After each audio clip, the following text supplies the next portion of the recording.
3, 2, 1.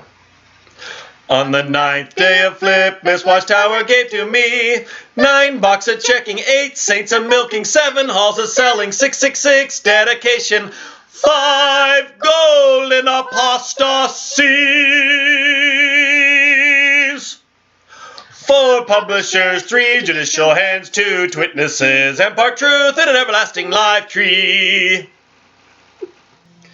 In the original song of the 12 Days of Christmas that was rumored to be created as a covert way to remember the tenets of Christianity. Though now debunked. Yeah, well, we're going too fast to bail out now, so just hang in there. But in the song, the 12 Days of Christmas, the 9 ladies dancing were said to represent the 9 fruits of the Spirit, mentioning Galatians 5, 22 and 23. The Insight book says of the number 9,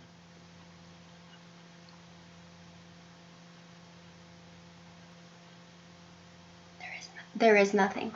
Again? Like no 9 fruited aspects of There's no 9. Fruit of the Spirit?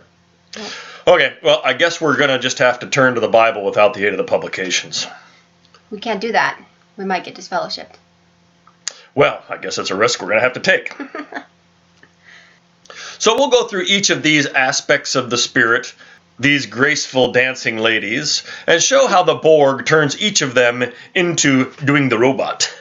Mr. Roboto, in the 9 boxes checking. The verse starts out, on the other hand, the fruitage of the Spirit is love. Now, we hear people talk about unconditional love, but to be fair, the reality is love always has conditions. Else why all the divorces? Why all the prisons or even the death penalty? So love always has conditions. But it's a matter of who sets those conditions and whether the conditions are upfront and honest. For a Christian, these conditions are clearly set out in the Bible. For Jehovah's Witnesses, love is limited by an inconsistent authority. In other words, if you cross any elder, any single elder, the slander and subsequent soft shunning starts. Furthermore, any expressions of love are relegated to a box to be checked off out of a Watchtower publication.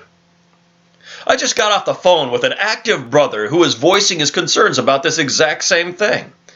That the only time the elders show any concern is when they show up in pairs and in suits and ties. Why don't they just stop by as a friend? Because that's not the type of people they promote. They promote abusive, power-hungry sycophants who are expert box checkers, not spiritual men who show genuine Christian love. Now, that's not to say that you will never find genuine acts of love among witnesses. But all too often, genuine love is put behind the checks and boxes. It reminds me of a family that wasn't making meetings, so the SKE wife says out in service, let's go give them a bag of groceries. You know, like the cheesy video we just had last midweek meeting. I said, he's the produce manager. Don't think they need groceries. Yeah, why don't you take his children on a bike ride or, spend some quality time with them so that way he can spend quality time with his wife? Or go to a family picnic with them or go and toss a ball around with them. Be real friends. Nope, can't do that while I'm in dress clothes and service counting time. Nope, real Christian love gets stuffed in an organizational box to be checked off. Can you say Corbin? The next fruit. Joy. True joy comes from a deep-seated satisfaction of knowing that you are doing what God asks of you, even if under great duress from persecution. But not for a witness. You need to check off that box by smearing the phoniest whitewashed plaster happy smile you can muster up. And if you doubt this truth, try this little experiment. The next time you enter the hall and someone asks you how you are, don't give the whitewashed answer, I'm good, I'm fine.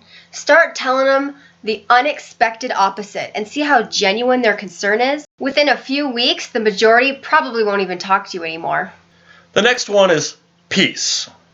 Peace, again, is an inner quality, and what's outwardly visible to others may be misleading. It's the complete lack of morbid fear comforted by the security of true love. Knowing that you don't want to upset others, but at the same time, knowing that if you have to bring up something serious, your security is safe in love. Nope, not for witnesses. Peace is, you take whatever abuses we want to hand to you no matter what, no matter how unjust, and if you don't like it, tough, take it or we'll execute you. Meanwhile, they ignore biblical counsel unless it suits them. It's like the proverbial husband who has his wife study with the witnesses to drill into her how she needs to be submissive, and after that, puts it into the study. Absolutely. So any outward visible peace is just a check in a box to be viewed from the outside, and doesn't spring from God's Spirit, but comes from an authoritative peace, peace through superior firepower, like a gun pointed at a crowd and somebody softly saying, "Now, nobody move." Sure, nobody moves, but are you at peace? Next is long-suffering. Sometimes rendered patience, and is the tolerance of a situation in love, while with good motives, truly trying to solve a situation while viewing others as superior, making concessions and yielding along the way. Especially if the situation involves the person's own conscience or understanding for themselves when it differs from your own. Nope, not for witnesses. As a whole, they are professional judges of trivial things, and the higher up the ladder, the worse they get. And your conscience and understanding, or lack thereof in comparison to them, better be the same as theirs, or the only patience shown toward you will be a couple meetings where they browbeat you with a couple watchtowers to fulfill their 2 check-in-a-box admonitions rules necessary for disfellowshipping, as they hunt you with the dragnet of the brotherhood, fishing out against you anything you might have said that they can use against you. The next fruit is kindness. Kindness is a genuine concern for others and their well-being. It involves going out of one's own way to assist someone with their burdens to the extent possible, like Jesus healing people. True, if he healed them, that may make it easier for them to listen to what he had to say, but it wasn't a prerequisite. Reminds me of the CEO. We're having a meeting with him, and there was this couple that weren't coming to meetings. They get brought up. And I mentioned how they were just getting pot shots through the Watchtower study, so it's no wonder why they weren't coming to meetings. His answer was a staunch, "Yes, it is a wonder why they're not coming, because this is Jehovah's provision." As if to say, it doesn't matter what abuses we give you. You just need to take it. So long as you got your butt in a meeting chair, that's all they care. Because then you're in their nitpicking circle. Exactly. The next aspect of the fruitage is goodness. The Insight book says of goodness, It is a positive quality and expresses itself in the performance of good and beneficial acts toward others.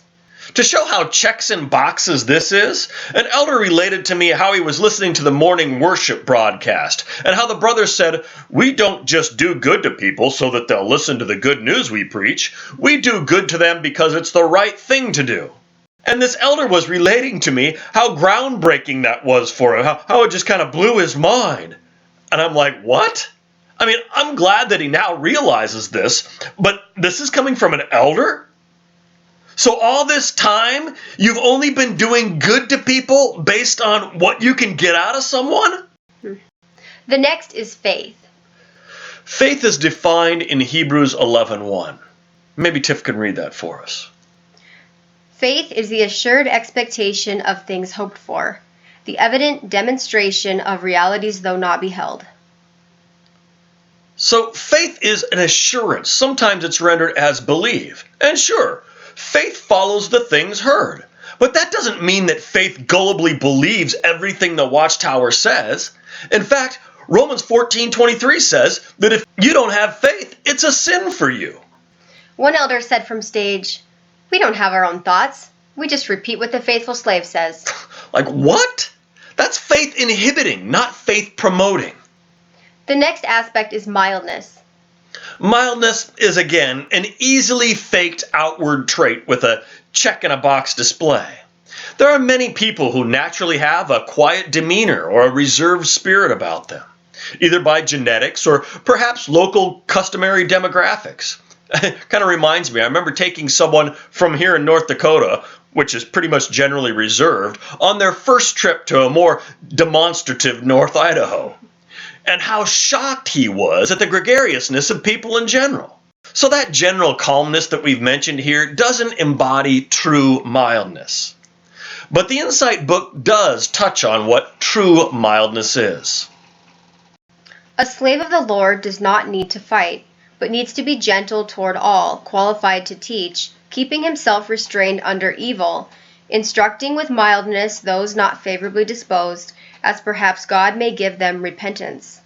Here we see a similarity between mildness and long-suffering. The individual realizes why he has to deal with the difficulty. God has permitted it, and as an overseer, he must handle it in the best interest of the individuals involved. He must put up with the difficulty until it is settled, without getting overwrought. You saw there the quote from 2 Timothy 2, that mildness involves dealing with people in a way that solves the problem and involves skillful teaching with patience, not just siding with the current doctrinal hierarchical lie while quietly shoving a Watchtower in their face. Later, the Watchtower quotes Proverbs 25:15 in saying how mildness is a quiet strength. However, that verse says that a mild tongue can break a bone. And if you're paying attention to the verse, the opposite can also be true. I'm sure we've seen business meetings, government meetings, court authorities fire unjustly, evict for eminent domain, wrongly convict, all the while done in a mild, calm spirit, while they quietly and mildly, calmly ruined someone else's life. So just saying, well, God allowed it, so I'll calmly accept whatever the universe gives me, is a satanic lie that ignores the majority of what the Bible is all about and what the prophets, right down to Jesus, stood for, and turns the justice of God into a farce. The last aspect is self-control. The Insight book says under self-control, the quality of self-control should especially be in evidence among those serving as overseers in Christian congregations. If overseers are to deal effectively with problems inside the congregation, they must maintain self-control in word and deed. The Apostle Paul counseled Timothy, "Further, turn down foolish and ignorant questionings, knowing they produce fights. But a slave of the Lord does not need to fight, but needs to be gentle toward all, qualified to teach, keeping himself restrained under evil, instructing with mildness those not favorably disposed." So instead of using any difficult instance as an opportunity to view others as superior to them and walk away from an argument as they continue to help that person with understanding, they use it as an opportunity to quietly stuff a Watchtower in your face, and when it doesn't address your reasonable questions that they themselves can't answer, then they just use that as an opportunity not to talk to you and then blow you away, in the ultimate display of a lack of self-control. In Galatians, this series of the fruitage of the Spirit ends with the statement that this is not some sort of a checks and boxes external fulfillment, because it says, against such things there is no law. It's not, these are the fruits of the Spirit. These are some of the aspects of the fruitage of the Spirit. In other words, this is a few examples of what the Spirit displays. So if you're looking at this and saying, which one of these can I work on? Then your box checking is leading you down to the 10th day of Flipmas Watchtower gave to me.